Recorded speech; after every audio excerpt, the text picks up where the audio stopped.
Hey everyone, what's up? Lex here, and welcome to my 2013 Games of the Year.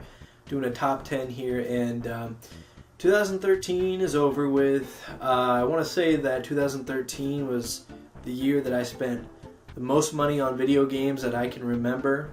It's also the year that I've played the most variety of games, I'd say. Usually in the past, I'd get like one or two sports games and just play them through the year with a few other games thrown in.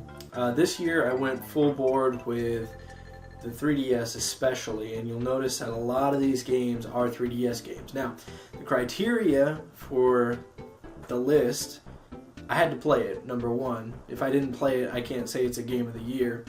So if a game's not on here that you'd say, well, this was a great game and blah, blah, blah, chances are I didn't play it, or I didn't play enough of it to put it on the list. There were a few games like Shin Megami Tensei 4 that I'm just getting into, and to be honest, from what I've played of it, I'm not sure it'd fit on the list right now anyway. Maybe it gets a little bit better as you go along, but I'm only like an hour or so into it. It's a very tough game. Other than that, there's a few games that I didn't complete that are on the list, but I just felt like they were so good that I had to put them on there, and I ended up beating them, and me putting them on the list was justified. So we'll start with number 10, Donkey Kong Country Returns 3D. 3DS obviously. I was very excited for this game to come out. Like before it came out a few months before, this would probably, like I would guess this would be in my top 5. Unfortunately, it was a little disappointing. Not too disappointing. It's still a very fun game, very challenging game. If you like challenge, you'll like Donkey Kong Country Returns 3D. It reminded me how difficult these games are. I completely forgot that these games are just killer. I did get all the way through it though, and I recommend you do because some of the cooler stages are at the very end. So Donkey Kong Country Returns 3D, number 10. Alright, at number 9, NCAA Football 2014. I know a lot of you guys aren't sports gamers, but this is going to be the last one in the series, at least for quite some time. And they did a fantastic job with this game. Absolutely fantastic. It's so much fun to play. It's the best game on the PS3 360 generation that they've made for either NCAA or Madden. It's really that good. And I can't wait to actually go back and pick up my Dynasty where I left off. It's got a great career mode in it as well. So check it out if you haven't already and you're a football fan. Number 9, NCAA Football 14. Number 8 is another sports game. This time we're going NBA 2K14 from 2K Sports. I'm not a very big basketball fan. I used to be pretty big into it about a decade ago. Not so much anymore. I really don't like the NBA all that much. But I decided to pick this up on a few recommendations, and I'm glad I did. It's a fantastic game. The gameplay in it is so good, so fundamentally good. And you don't see that a whole lot in sports games today. And also the commentary is awesome. The presentation is phenomenal. The best presentation I think I've ever seen in a sports title, and I'm big on presentation. And also the My Career mode is just a blast to play. It actually has a storyline to it. You've got a rival, and there's scripted elements to it, and it also basically opens the gate for dynamic gameplay as well, so you're not always stuck to a script, but it does depend on what you do and how successful you are and how you build your player up. There are very big problems with this game though, and really the problems didn't come out until after I started making this list. Stuff with virtual currency being shared between modes, which really screws it up. I don't play multiple modes, I just play My Career, so I'm okay with it. And also the servers have been down for quite a bit of people. I've only had one problem with the servers with this game, so I'll keep it on the list at number 8. Number 7, Resogun. I don't have anything to show you. It's a digital download. Got it free with the PS4. Sony gave this out as part of their PlayStation Plus promotion, which, by the way, if you don't have PlayStation Plus and you have a Sony system like a PS3 or a PS4 or a PS Vita, you don't have it, I don't know why you don't. to be honest with you. They give you a ton of free games. I'm not here to promote PlayStation Plus, really. Go buy it. Go ask a friend if you don't know anything about it. It's well worth the money. Anyway, Resogun is a 2D space shooter, kind of like R-Type, Radius, or something like that, where basically you're a little ship. It actually reminds me most of Defender, and you just go back and forth around this giant circle, and it's got this really cool 3D effect to it. The particle animations in this game are phenomenal. They're really pleasing to the eye. It's a hectic game. You're trying to save all these humans. All these alien spaceships are coming down, and they've got patterns to them. Phenomenal game. It's very simple, but very addicting. Resogun at number 7. Coming up at number 6, this might be a lot of people's game of the year. Pokemon X or Y. I played Pokemon X. I do have Y as well. I can't play both at the same time, obviously. Well, I could, but wouldn't be very fun for me. Pokemon X, though, is my first foray into the series since Pearl, and I like it. It's good. It's a good game. I love the way that they did the 3D animations for all the Pokemon attacks, and the Pokemon themselves as well. That is a huge deal for me, a huge game changer, and what makes this so good. The rest of the game, though, I felt it was a little pedestrian. They had a couple cool things with Mega Evolution and stuff like that, but I still enjoy the charm of the original games more than this, but this is still a great game. If you've never played Pokemon before, pick this up. I think it's a good starting point, and it's helped me learn all the Pokemon that I missed out on. So, number 6, Pokemon X or Y. Number 5 is another 3DS title. It is Animal Crossing New Leaf. So nice, I bought it twice. One for me, one for my wife. It was a really fun game for about 2 or 3 months, where we poured about 100 hours into it between the two of us, just keeping up on our town and trying to build the town up as mayor of whatever town that you make. Mine was Lexland, obviously.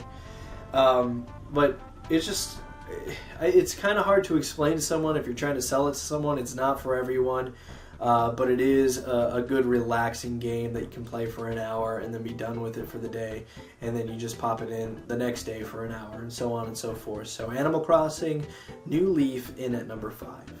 Another game that might be on the top of everyone else's list, but not mine, Grand Theft Auto 5. I love this game. It's phenomenal. They did an excellent job on this game, and it's not a bad game at all. The reason it's not number 1 on my list, simply because maybe I had higher expectations going in than the game delivered, and believe me, to have this game not live up to expectations for you, you have to have really high expectations.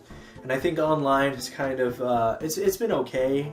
I don't have too many issues with it as far as connecting or whatever. It had a really bad start, but online just hasn't kept me interested in it. I do want to go back and 100% this game.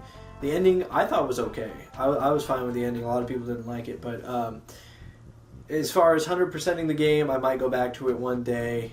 I just kind of have to be in the mood for it, but just excellent voice acting, excellent music, excellent graphics. I mean, what they did with the PS3, they pushed it to its limits, and they did a phenomenal job with it. It's a lot of fun. Ultimately, though, it just wasn't the best game of the year for me. So number 4, Grand Theft Auto 5. Now, the top 3, I had a really difficult time placing where each one of these went.